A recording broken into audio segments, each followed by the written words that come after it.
Bueno, ahora sí. Eh, Estoy muy contenta y muy feliz de comenzar con este proyecto.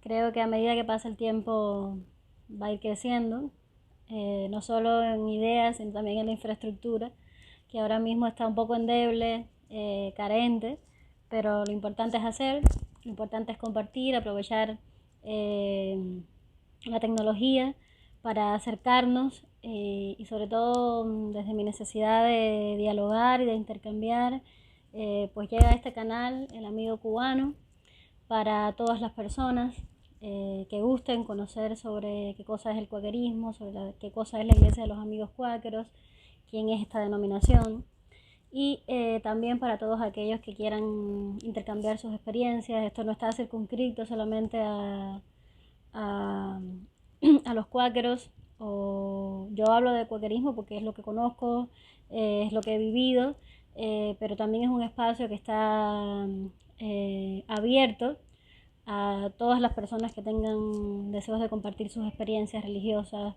eh, ecuménico totalmente. Así que por favor los invito a que compartan. Yo les comparto de lo que yo he aprendido y de lo que he crecido. Y ustedes también, ¿sabes? Esto es un espacio así, vamos a decir, espontáneo, sin mucha cosa cerrada de qué tengo que decir o qué tengo que hacer. Más bien yo creo mucho en la improvisación, vamos a decir, con ciertas pautas, con ciertas reglas para no perdernos en el sentido de lo que queremos hacer. Pero sí, esta breve introducción debía hacerla para que no se confundiera la idea de que como es de cuáqueros y es de cuáquerismo, pues solo vamos a hablar de eso estrictamente. Es mi deseo de compartir y de expresarme. Y creo que como no tengo un espacio físico ni personas cercanas a mí ahora mismo por las circunstancias en las que me encuentro, pues dije, vamos a usar esta herramienta para acercar también a no solo a personas que desconocen sobre el cuaquerismo o que no tienen una idea clara sobre qué cosa es, sino también a todas las personas que tengan una necesidad espiritual de compartir y escuchar un mensaje, una idea, algo que los nutra, algo que les haga conocer cosas nuevas. Que me parece que eso nunca uno debe perderlo. Así que, bueno, con todo esto ya planteado, podemos iniciar. Yo hoy les voy a compartir sobre lo que yo conozco acerca del surgimiento del cuaquerismo y, y después en próximos videos ya iremos desarrollando más los distintos puntos y las distintas ramas que van saliendo de este árbol común que nació en Europa, en Inglaterra, y cómo también ese árbol creció en la isla de donde yo vengo, que se llama Cuba, y donde en esas raíces, en esa semilla que empezó a brotar y en esas raíces que empezaron a adentrarse en el corazón de la tierra jibareña, de la tierra oriental, de la tierra holguinera, y donde se empezó a forjar el cuaquerismo cubano, ahí también están mis génesis, mis genes familiares y mi génesis también de por qué yo soy cuáquera. Pero ya eso es otra historia que va a ser más conversacional. También quería decirles que al principio voy a grabar los videos porque me siento un poco más cómoda, como esto es una cosa que es nueva para mí, esta cosa en los formatos, vamos a decir, de internet, esta cosa de ser youtuber es nueva y los voy a grabar para no abusar de la confianza. Luego ya cuando tenga un poco más de experiencia, pues sí me gustaría ya hacer emisiones en directo para dialogar directamente con ustedes y que ustedes puedan también brindar sus opiniones en vivo y hacer, vamos a decir, una especie de encuentro eh, cristiano, ¿por qué no? Con todos, para los que conozcan y para los que no, para los que lo practiquen y para los que no. No estamos haciendo proselitismo de ningún tipo en este espacio, simplemente yo creo que los seres humanos debemos conectarnos más espiritualmente desde nuestras propias experiencias y creo que eso también es una de las cosas que más agradezco de ser cuáquera, poder tener una casa común para todos y que Dios sea, ver a Dios en todos. Entonces ahora sí vamos a entrar en materia. Hoy voy a estar hablando sobre un personaje que para mí es fascinante. Cuando era más niña escribí una pequeña obra de teatro para hacer en la iglesia donde yo crecí. Pero hoy les voy a estar hablando sobre Jorge Fox y la responsabilidad que tuvo este personaje en la creación hace unos cuantos siglos atrás, para el 1600, siglo XVII, en la Inglaterra de entonces, la creación de lo que hoy llamamos el cuaquerismo de manera popular, o la Sociedad de los Amigos Quakers. Tiene una historia perdón, hermosísima, que aquí yo no voy a poder profundizar de primera y patas, porque realmente es grande y necesita de tiempo para estudiarla profundamente.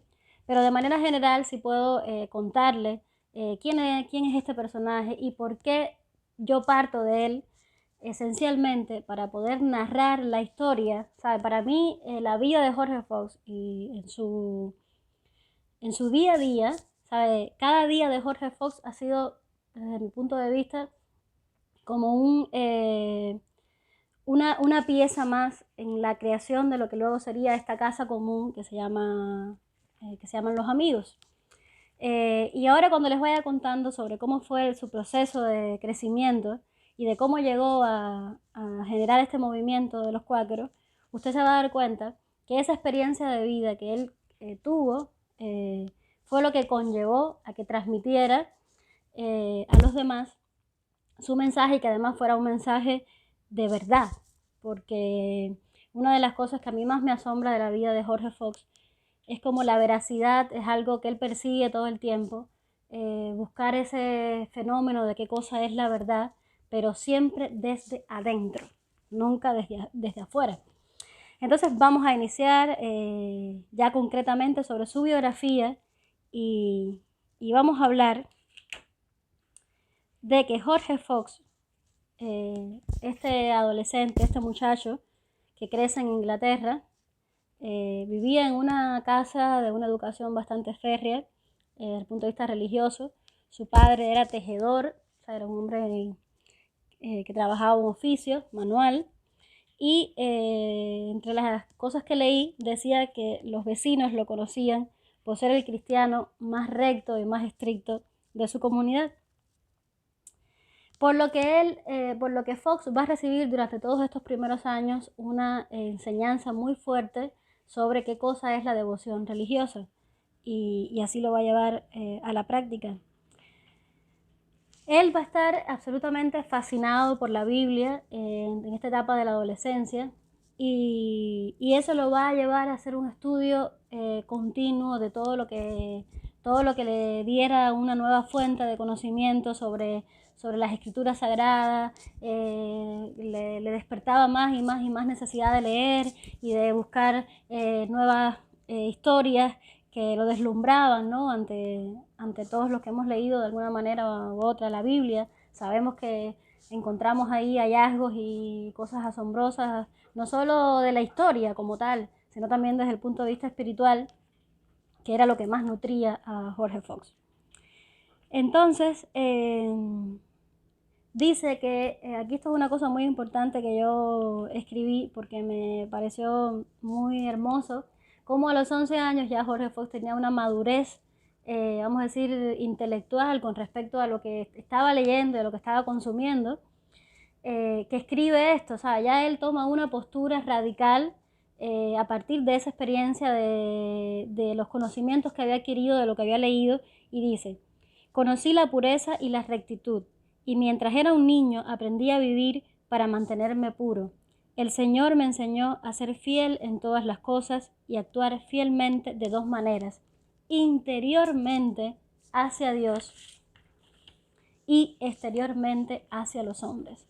Eso me parece algo realmente impresionante, esa madurez temprana de Fox de decir, no, ¿sabes? Tengo una misión con respecto a esto y algo tengo que hacer con esto que estoy aprendiendo, y toma una postura impresionante en ese sentido sobre lo que les rodea, sobre lo que él está viendo, que está pasando, vamos a decir, en estas maneras tradicionales de ejercer la fe, y lo que él está introduciendo y lo que está entendiendo por sí mismo. Entonces en esa etapa pues su familia lo empieza como a insistir en el aspecto de convertirse en un ministro religioso, en hacer vida ya como un actante más definido en el ambiente religioso, pero no termina sucediendo y pasa a ser un aprendiz de zapatero. Aquí voy a recalcar sobre esto que les explicaba anteriormente, de cómo la vida de él también es un reflejo de lo que luego será la iglesia de los amigos cuáqueros, porque para mí el oficio de zapatero es este oficio manual que ya venía un poco de su papá con estos oficios de trabajar de manera detallada, cautelosa, tranquila. Recuerden que para mí, por lo menos la visión que yo tengo de los oficios manuales es que necesitan mucha paciencia y de ser muy detallista, porque las cosas, los resultados desde ese punto de vista no son así de ahora por ahorita, sino que llevan un proceso, y más cuando se hacen con las manos, esta cosa de crear desde cero una pieza para luego tener el resultado. También educó la manera de proyectarse de Jorge Fox y de su personalidad. Me parece un rasgo distintivo muy importante de su personalidad.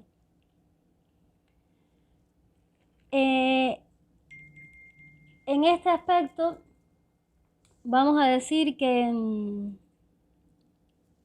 ya Fox empieza a tener conflictos serios personales. Él empieza a tener muchas dudas, empieza a confrontar sus criterios, sus ideas, todo lo que le estaba pasando en la cabeza, de todo lo que leía, no se sentía identificado con la manera en la que practicaban los sacerdotes o en las iglesias, los líderes religiosos, lo que hacían, y empezó a despegarse un poco de la iglesia, empezó a buscar personas un poco más ilustradas en otros aspectos más sociales, y tampoco encontraba algo que realmente lo alimentara. Y empieza a tener realmente como una cierta desesperación, angustia, empieza a pensar en las tentaciones de Jesús, cómo él lo está viviendo en su día a día.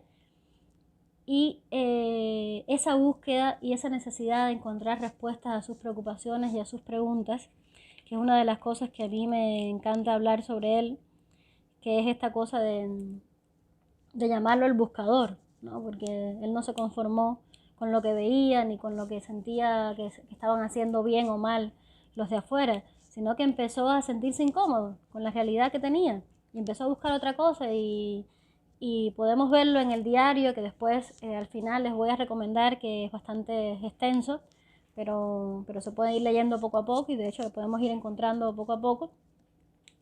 Pero vamos a ver en su diario todas estas angustias, toda esta búsqueda, cómo él hablaba con los líderes religiosos, las preguntas que le hacían coacciosas para ver qué él respondía. Y él realmente llega a un estado de desesperación que le pregunta a Dios, ¿sabe? ¿Qué hago? ¿Qué hago con todo esto, no? Y es cuando él empieza a escuchar la voz de Dios. O sea, empieza a interiorizar, ¿sabe? ¿Qué Dios le está queriendo decir? Y es cuando Dios le hace entender que para ser un ministro, ¿sabe? Para dirigir, para ser un líder religioso, no debía ir a ninguna universidad o ser ¿sabe? No era un recurso esencial ser graduado de Cambridge o de otra universidad de su época importante, sino sencillamente que para él la calificación espiritual era lo más importante. De hecho, él durante los últimos años escribió algo que aquí les comparto, que dice que en una carta de difusión para los amigos señalaba que Jacob, Abel, Noé, Abraham, Moisés, David eran todos cuidadores de ovejas o ganado.